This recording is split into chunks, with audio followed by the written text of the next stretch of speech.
I want to welcome you to this episode of Mental Wellness Insights.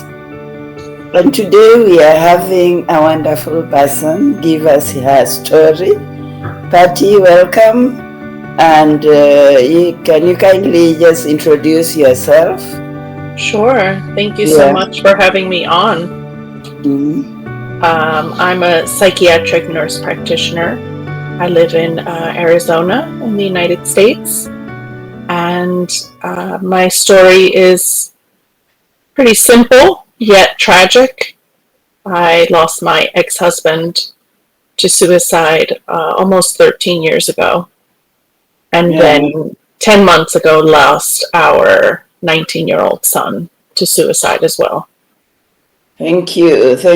And before we get into that story, would you mind telling us a little bit about your childhood? Oh, my childhood was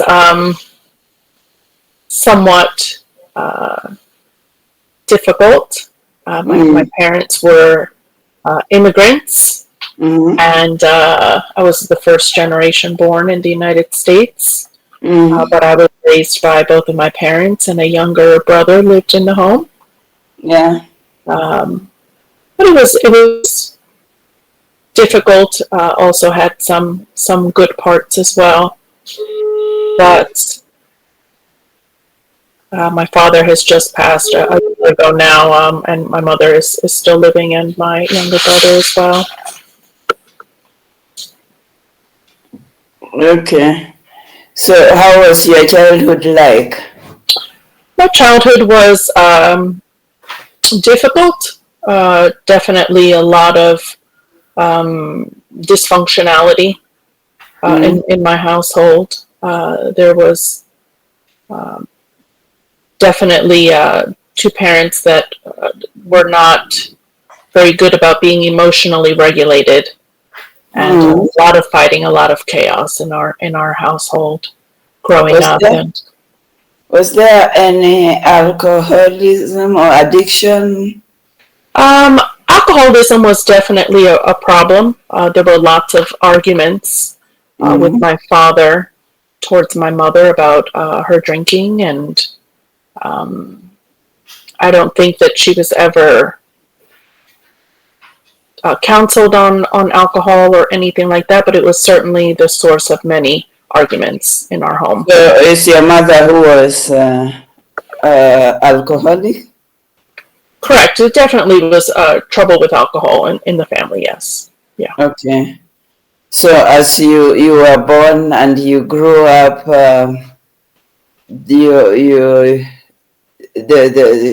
relationship between your mom and dad was not always good.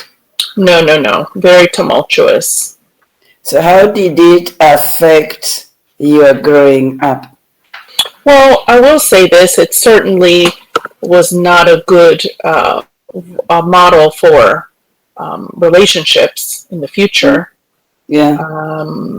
I just assumed that relationships were supposed to be chaotic and messy, and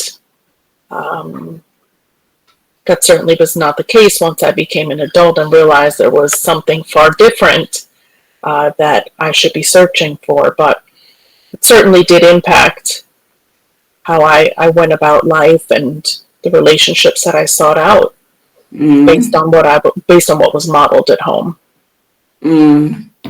So, but how about your schooling? I was the first one in our family to go to and complete college, and I think my mother perhaps may have attempted some college courses, but I think both my parents only had a high school education. But yes, I definitely. But you and your siblings, you went to school up to college level? I did, yes. Pardon me, you remind me, you said you were how many in the family? Just a younger brother as well. So yourself and your brother? Correct. Okay, your brother is still alive? Yes. Okay, and how is he and his family? They're doing well. They're doing well. Yeah, they don't live anywhere near me, but they Mm. seem to be doing well. Yeah. Okay, so having said that, at what point did you meet your ex-husband? I met him when I was 21 years old. He Mm. was 25, How and did you meet? we met at our place of work. We had a mutual place of work. Okay. Yeah. Yeah, and so yeah, you got married, Hmm. had your children. Hmm. So from there, I'll just let you say your story. Maybe I'll just be interjecting, but I want to give you the time to say your story. Oh, sure, sure. Yeah. So I think there were definitely some similarities between the characteristics that my ex-husband had, and perhaps what I grew up knowing as something familiar. There was some familiarity there because my ex-husband definitely struggled with alcoholism. However, I didn't know at the time. I was 21 years old. I didn't know what exactly that was. I didn't know what to call it other than, again, familiar. I didn't realize it was a problem. How was your courtship period? How was it? Courtship. I mean, nothing, Yeah, nothing eventful really. but you knew he had issues with the alcohol. I knew that it was certainly something that came up in the relationship a lot. But Yeah. again, I didn't have a name for it. I didn't know that that was not normal. Mm. Uh, it was normal as far as I was concerned. Mm. Yeah. So, um, in any event, I learned when I got together with my ex husband, I learned that he had already attempted suicide when he was 19 years old. I met him when he was 25. So 6 years prior to us meeting, he had Mm. already attempted to take his own life once. When in the relationship did you get to know this? I don't remember. It was a long time ago, but it was Yeah. towards the beginning. It was towards the beginning of the relationship. Okay. But I figured, well, that was 6 years ago. He went to counseling and did all of the things. He's better. I didn't really know that it was going to be an ongoing thing or that it was still lingering. I had no idea. But in any event, I just kind of filed it away. Mm. Um, how can I say this? He was in the military at the time. He was in the Mm. military at the time. Mm. Uh, and that was certainly an issue that came up. He mentioned he had a lot of alcohol related incidents in the military. Again, this is prior to me meeting him, so I did not experience this. He just told me Mm. as filling me in on his life and how he grew up and his struggles. However, we got married. It continued to be an issue. He went to get treatment for it. He was functioning, right, for many, many years and did not drink or anything like that. But he certainly replaced one unhealthy behavior with another.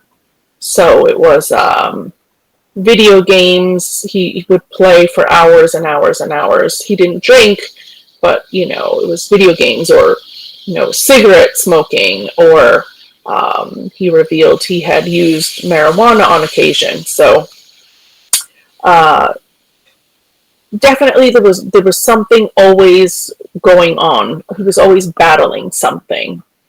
Um, but again, in any event, I didn't really know that that was not normal. And we had 3 children together. And once we had more children, and I had boys particularly, I said, well, they're going to look to their father to be a role model to them. And I didn't want my sons to think that this was a normal um, or these were normal behaviors that they were seeing. I didn't want them to think that this is what they needed to emulate. So it became more of a concern, and I ultimately said to him, listen, you've got to get it together, or we have to part ways. I don't want our sons to think that this is what being men and being fathers are going to be like for them. I don't want them to have these same, Anyway, he tried, but he ultimately would change for a couple of weeks and then just go back. So it truly was a struggle. I had to make a very, very difficult decision, and I had to ultimately divorce my husband, which I did not want to do. This was after how many years in marriage? So we were together. Let me think. It had been over 10 years. Mm. Yeah, we were together a total of 13 years. So the children were still relatively young. Correct. Yes, they were. They were still young. But how I think, are they relating to their father? I'm sorry? How are the children relating to their father at that point? Well, I mean, let's put it this way. It was the 3 children and I would go and do things together, and he would do lots of things by himself because he didn't want to, or he couldn't engage, with the family. Mm. But I always wanted to provide different experiences and bonding time with my children. So a lot of times it was just the 4 of us. Now my ex-husband also worked a lot. I should say, because he worked a lot, I was able to be a stay-at-home mother for quite some time. It was important to both of us that I be home with the children, during those formative years. So it was definitely a mutual decision. So a lot of times he was working and he was tired. So the majority of the time I would be out with the children. But I think when it was my daughter and I, my daughter is the oldest and she was an only child for about 8 years. When it was just the 2 of us, I figured it's okay. Her father is dealing with things. It's all right. She and I will go and do things. The same-sex parent is who you usually will identify with the most. Yeah. But once I had 2 sons, that changed. That really changed for me. I said, they're going to look to him to know how to behave, how to act, how to carry themselves. And I just kept thinking, I don't want the cycle to repeat itself. I don't want my sons to struggle the same way that their father's struggling. So that's when things really changed, when the 2 boys came along. But in any event, I had to eventually divorce my ex-husband. Even though I loved him, I still wanted very much for our family to be together. But I mostly wanted my children to have a chance at just having a normal, or as close to normal, childhood as possible. And I knew that couldn't happen under the same roof with their father. And he was very depressed. He was withdrawn. And like I said, replacing one unhealthy behavior for another. Ultimately, after we got divorced and everything was finalized, I want to say it was maybe 2 or 3 years later, and he did end up taking his own life, which was my biggest fear. I didn't want my children to find his body, come home and see something just so incredibly traumatic. During those 2 or 3 years, was he still in the life of the children? Oh yes. He would see them. I guess every other weekend they would go to his house for the weekend. Yes, he very much had a relationship with them still. Was he living alone, or he had got into another relationship? He lived with his brother, who had his own home with his family. And then he eventually, towards the end, got his own apartment. He was in other relationships, which I didn't like, that he was bringing other women around our children, because he wasn't in a committed relationship, but still there was a lot of like fighting and just unhealthy behaviors I didn't want the children to be around. All the whole reason why I didn't want my children around their father when we were married, it seemed like the same were kind of happening once we were apart, and I didn't have any control over that. But he was very much in their lives. He was. Okay. Yeah, and I would never have ever said you're not allowed to see your children, or you can't be around them. He loved his children very much. He loved his children more than anything. Yeah. So then you say after 3 years he committed suicide. Well, we say now they died by suicide, but yes. Yeah, he died by suicide. Correct. Yes. Yeah. Do you know what could have triggered this? He was in a very unhealthy relationship with a young woman that had been physically abusive to him, verbally abusive to him, and he had stopped drinking, from what I hear. He didn't tell me details about his life, right? I had to hear this from other people, but he had stopped drinking alcohol for some time. They got into a fight. He started drinking again one night, and in a very, very heated argument, he took his own life in front of his then girlfriend. Yeah. Okay. Yeah. So after that, how did the children take it, and how did you move on from there? Well, my oldest child was 18 at the time when her father died. So she knew what was going on, and I could tell her in plain language what happened. As far as my sons go, they were much younger. I told them that their father died from a brain disease. I didn't mention the method that he took his wife. I didn't think that was appropriate. I didn't think they could understand that. And I gave them information that they could understand. And I said, well, when they get older and they can understand, they'll ask more questions. But immediately, within a day or two, my children were all put in grief counseling immediately. Did they attend the burial of the father? Of course, yes, they were there. Yeah. They certainly were there, yes. Okay. We were all in therapy at some point, but my primary concern was the children. And they attended until they said, you know what, I don't need to go anymore, I'm fine. So it took several months, maybe 6 months or so of counseling for them going every week. But the younger ones obviously were not as deeply impacted as my oldest child was. Yeah. And we talked about my ex-husband all the time.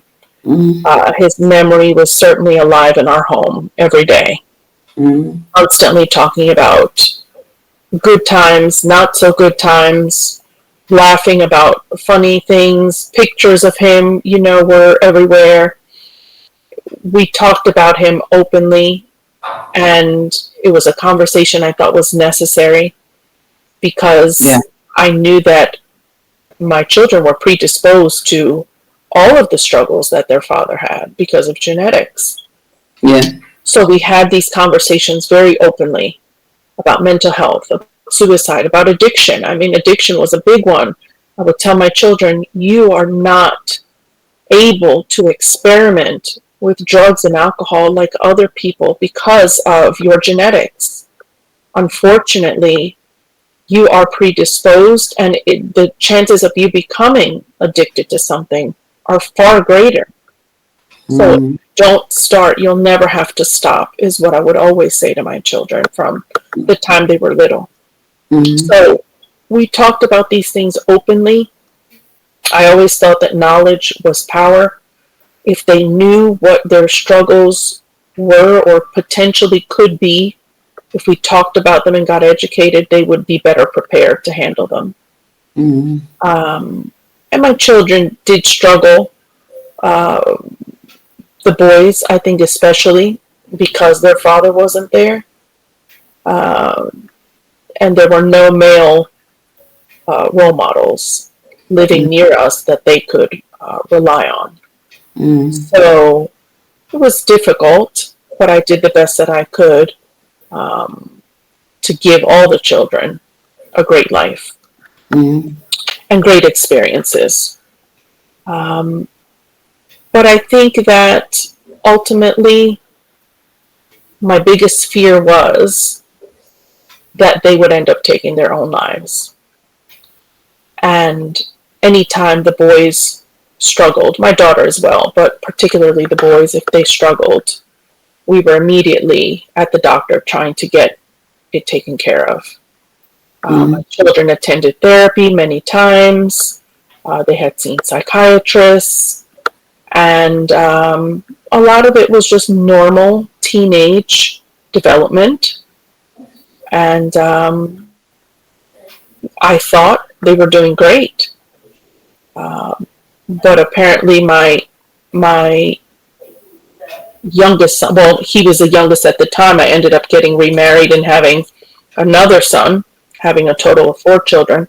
But my son Zachary, when he entered high school, is when we really started to see that he was struggling with. I didn't know what, but at the time it seemed like he had started smoking cigarettes, vaping, using marijuana, and I guess other substances that I was not aware of. Yeah. Was he still living with you? Yes. He was in high school still, so he was like 14, 15, 16, yeah. This was also during the pandemic, I should add. Okay. And at that point, did you seek help for him? I did. Actually, in January of 2020, right before the pandemic happened and shut the world down, my son was taken to an inpatient psychiatric hospital for a stay of about maybe 9 days because he was having suicidal thoughts. Then COVID came, as you know, and the world shut down for a long time. Yeah. But he was home and he was stable, and I could keep my eyes on him. He was home with us every day. But slowly they started to go back to school, and my son was really having a difficult time with anxiety. Horrible anxiety. And I would have to constantly be called from school saying, your son doesn't want to go to class. He's here in the guidance counselor's office and he doesn't want to go to class. So it was a very long and difficult struggle for him to integrate back into in-person learning and going to classes. His anxiety was just through the roof. And I think at that point is when he discovered marijuana, and that helped him with his anxiety. But of course, I didn't learn this till much later. And my son ended up having, fast forwarding a little bit, my son ended up going to I'm sorry, let me back up a little bit. We had a horrible house fire in 2022. Yeah. And we lost everything, and my son Zachary was severely burned in the fire. Oh. Yeah. The same son who was having issues. Yeah. Oh, sorry about this. Yeah, thank you. He received some pretty devastating burns, and we didn't know if he would survive. but he did. And he endured many, many surgeries, lots of pain, lots of rehabilitation. And I remember him telling me when he was in the hospital with all of that pain, he said, at one point, I saved up all my pain medication and took it all at once. He said, I just didn't want to be here anymore. And I said to myself, well, that's normal considering the amount of trauma he just went through surviving this fire. Yeah. That's a pretty horrific experience. However, for some reason in my mind, I thought, well, he's justified. We're just trying to keep him alive at this point and treat his injuries. We haven't even addressed the mental portion of it yet. He was still in the burn intensive care unit at this point.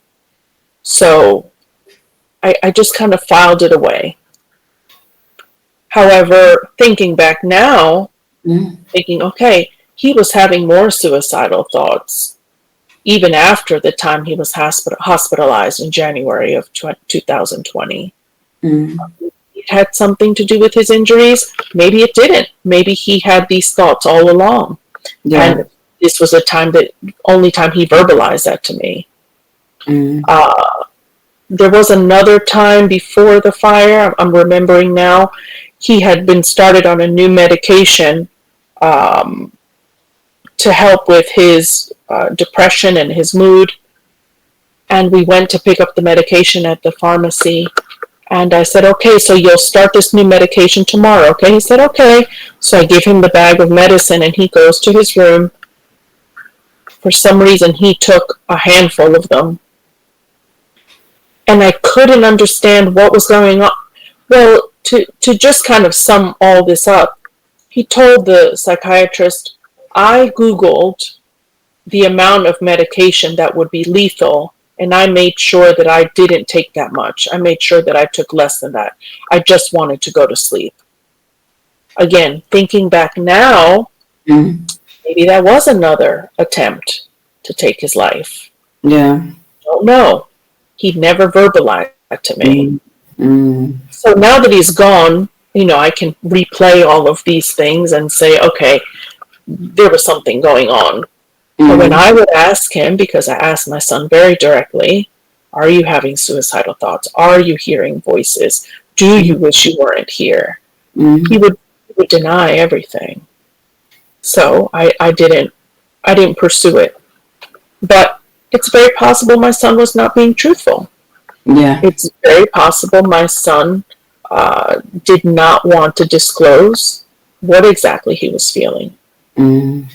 However, I will say that once he survived these horrific burns, these horrific injuries that he sustained, I really did think, I don't have to worry about him anymore. He's come back from this, and he's doing great. He's thriving, and he really had.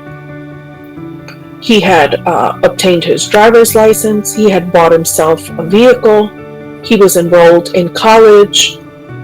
He had a job. He was exercising every day. I mean, he had a triumphant comeback. As far as I knew, I didn't have any reason to worry about my son. Not like I had in the past.